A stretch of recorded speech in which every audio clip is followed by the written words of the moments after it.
Stand অত্যন্ত পরিষ্কার, আমাদেরও স্থানীয়ভাবে স্ট্যান্ড অত্যন্ত পরিষ্কার।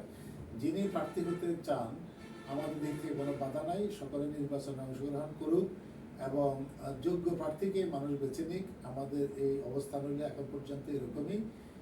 এই ব্যাপারে আমাদের দিক থেকে কোনো ভিন্ন চিন্তা নাই। আমরা সকল প্রার্থীকে নির্বাচনে অংশগ্রহণ করার জন্য অনুরোধ করি।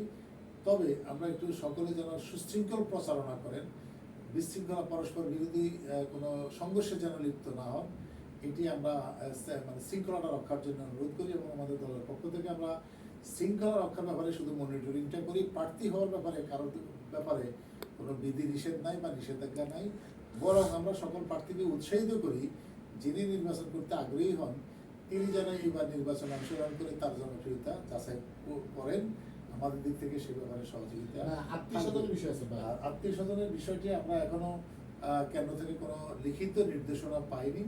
এখন রাজনৈতিক দলে আমাদের অনেকেই আছে, অনেকের আত্মীয় স্বজন। আমার কাছে যতটুকু মনে হয়েছে আত্মীয় স্বজন বলতে দেখা গেছে যে একজন ব্যক্তি রাজনীতির সাথে সম্পৃক্ত নয়, দলের কোনো পদ নাই, বিগত দিনে তার কোনো ত্যাগ তিতিক্ষা নাই, কিন্তু তিনি পরিবারের সদস্য হিসাবে কোনো এমপি বা মন্ত্রী শুধুমাত্র পরিবারের সদস্য, সেই বিবেচনায় প্রভাব বিস্তারের মাধ্যমে তিনি যদি নির্বাচন করতে আসেন, সেই ক্ষেত্রে আমাদের দলের পক্ষ থেকে চরমভাবে নিষেধাজ্ঞা আছে। কিন্তু একজন ব্যক্তি তিনি আওয়ামী লীগের কোনো নেতার আত্মীয়, এমপি মন্ত্রীর আত্মীয়, কিন্তু তিনি দলের একজন ত্যাগী নেতা, দল দীর্ঘদিন যাবৎ করেন, দলে তার অবদান আছে, বা রানিং তিনি উপজেলা চেয়ারম্যান, বা তিনি রানিং কোনো ইউনিয়ন চেয়ারম্যান, রানিং কোনো পৌর মেয়র, আমার জানা মতে তাদের নির্বাচন করতে কোনো বাধা নাই। এখানে ব্যাখ্যাটি এখনো লিখিতভাবে যখন আসবে আমরা নিশ্চিত হব।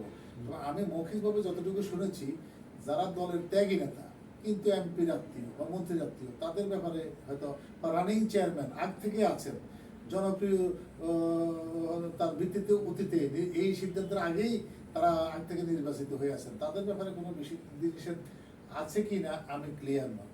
তবে আমি যতটুকু শুনেছি এখানে বিধি নিষেধ আছে শুধুমাত্র এমপি মন্ত্রীর আত্মীয় পরিচয়, দলের সাথে সম্পর্কবিহীন পরিবারের সদস্যদেরকে জোর করে বিভিন্ন পদে চাপিয়ে দেওয়া হলে ত্যাগী কর্মীরা সেক্ষেত্রে হতাশ হয়, তারা বঞ্চিত হয়। আমাদের লক্ষ্য ত্যাগী নেতা কর্মীরা যেন বঞ্চিত না হয়। ত্যাগী নেতাদের মধ্যে বা যারা বর্তমানে উপজেলা চেয়ারম্যান আছেন, আগ থেকে রাজনীতির সাথে জড়িত, দলে অবদান আছে, জনপ্রিয়, হয়তো আমার ধারণা সেই রকম ব্যক্তিদের ক্ষেত্রে নিষেধাজ্ঞা নয়। শুধুমাত্র কোনো দলে অবদান নাই, আগে উপজেলা চেয়ারম্যান ছিলেন না, এখন আগে দলে কোনো পদে ছিলেন না, বিগত দিনে আন্দোলন সংগ্রামে তাদের অবদানটা স্পষ্ট নয়, এইরকম পরিবারের সদস্য বিবেচনায়, শুধুমাত্র আত্মীয় বিবেচনায় কাউকে চাপিয়ে দেওয়া হলে কর্মীরা এটা গ্রহণ করতে চায় না। এই কারণে আমাদের নেত্রী নির্দেশ দিয়েছেন শুধুমাত্র আত্মীয় পরিচয়ে কেউ যেন নির্বাচন না করেন। আমরা কেন্দ্রের সিদ্ধান্তের সাথে একমত।